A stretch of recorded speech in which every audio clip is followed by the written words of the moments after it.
যুক্তরাষ্ট্রের সাবেক president Joe বাইডেনের প্রোস্টেট ক্যান্সার ধরা পড়েছে, যা ইতোমধ্যে তার হাড়ে ছড়িয়ে পড়েছে। রোববার তার কার্যালয় এক বিবৃতিতে খবর জানিয়েছে।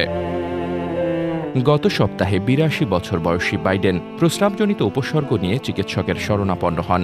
এরপর শুক্রবার তার প্রোস্টেট ক্যান্সার শনাক্ত হয়। বাইডেনের শনাক্ত হওয়া ক্যান্সার বেশ আগ্রাসী ধরনের। তার গ্লিসন স্কোর 10-এর মধ্যে নয়। যুক্তরাজ্যের বৃহত্তম ক্যান্সার গবেষণা ও তহবিল সংস্থা ক্যান্সার রিসার্চ ইউকের মতে এ ধরনের ক্যান্সার উচ্চ গ্রেড হিসেবে বিবেচিত হয়। এটা খুব দ্রুত ছড়িয়ে পড়তে পারে। গ্লিসন স্কোর প্রোস্টেট ক্যান্সারের একটি গুরুত্বপূর্ণ পরীক্ষার মাত্রা বোঝাতে ব্যবহৃত হয়। এই স্কোর ক্যান্সারের কোষের আকার, গঠন ও ছড়ানোর ধরন দেখে নির্ধারণ করা হয়। ক্যান্সার কতটা আক্রমণাত্মক বা তীব্র এবং কেমন চিকিৎসা প্রয়োজন হতে পারে তা এই স্কোর থেকে জানা যায়। বাইডেন ও তার পরিবার চিকিৎসার বিভিন্ন পদ্ধতি নিয়ে ভাবছেন। সাবেক এই মার্কিন প্রেসিডেন্টের কার্যালয় জানিয়েছে, এই ক্যান্সার হরমোন সংবেদনশীল। এর অর্থ হল এটি সম্ভবত নিয়ন্ত্রণে রাখা যাবে। ক্যান্সার শনাক্তের খবর প্রকাশিত হওয়ার পর নিজ দল ডেমোক্রেটিক পার্টি ও ক্ষমতাসীন দল রিপাবলিকান পার্টির পক্ষ থেকে সমর্থন ও সহানুভূতি পাচ্ছেন বাইডেন। প্রেসিডেন্ট ডোনাল্ড ট্রাম্প নিজের মালিকানাধীন সামাজিক যোগাযোগ মাধ্যম ট্রুথ সোশ্যালে লিখেছেন, তিনি ও first lady Melania Trump Joe বাইডেনের সাম্প্রতিক রোগ নির্ণয় সংক্রান্ত খবর শুনে গভীরভাবে মর্মাহত। ট্রাম্প বলেন, আমরা জিল ও তার পরিবারকে আমাদের আন্তরিক শুভকামনা জানাচ্ছি। আমরা জোর দ্রুত আরোগ্য ও সুস্থতা কামনা করছি। ডেমোক্রেটিক পার্টির প্রতিনিধি পরিষদ সদস্য রো খান্না সামাজিক যোগাযোগ মাধ্যম এক্সে লিখেছেন, তিনি বাইডেন ও তার পরিবারের জন্য প্রার্থনা করছেন। তিনি বলেন, জো ও জিল সব সময় লড়েছেন।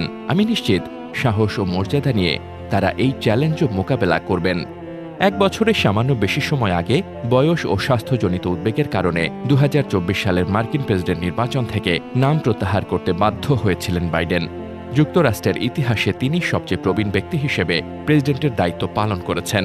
ক্লিভল্যান্ড ক্লিনিকের তথ্য অনুযায়ী পুরুষেরা ত্বকের ক্যান্সারে সবচেয়ে বেশি আক্রান্ত হন। এরপর তাদের মধ্যে প্রোস্টেট ক্যান্সারের হার সবচেয়ে বেশি।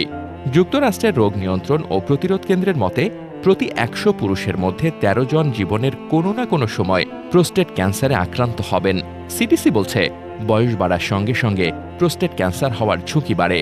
হোয়াইট হাউস ছাড়ার পর থেকে বাইডেন বেশিরভাগ সময় লোকচক্ষুর অন্তরালে ছিলেন। এর থেকে তিনি হাতে গোনা কয়েকবার জনসম্মুখে এসেছেন।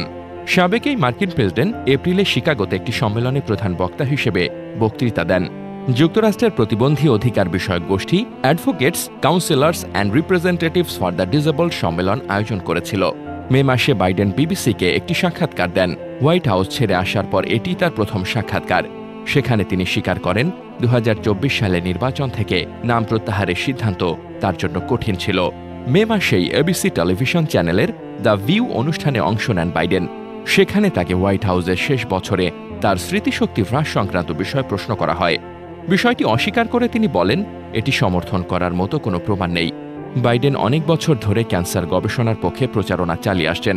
2022 সালে তিনি ও তার স্ত্রী জিল বাইডেন ক্যান্সার মুনশট উদ্যোগ পুনরায় শুরু করেন। 2047 সালের মধ্যে 40 লাখের বেশি ক্যান্সারের মৃত্যু প্রতিরোধে গবেষণা ত্বরান্বিত করাই এই উদ্যোগের মূল লক্ষ্য।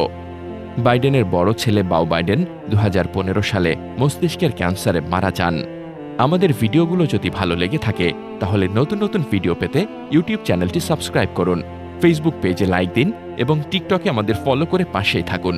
আপনার মূল্যবান সময় দেওয়ার জন্য ধন্যবাদ।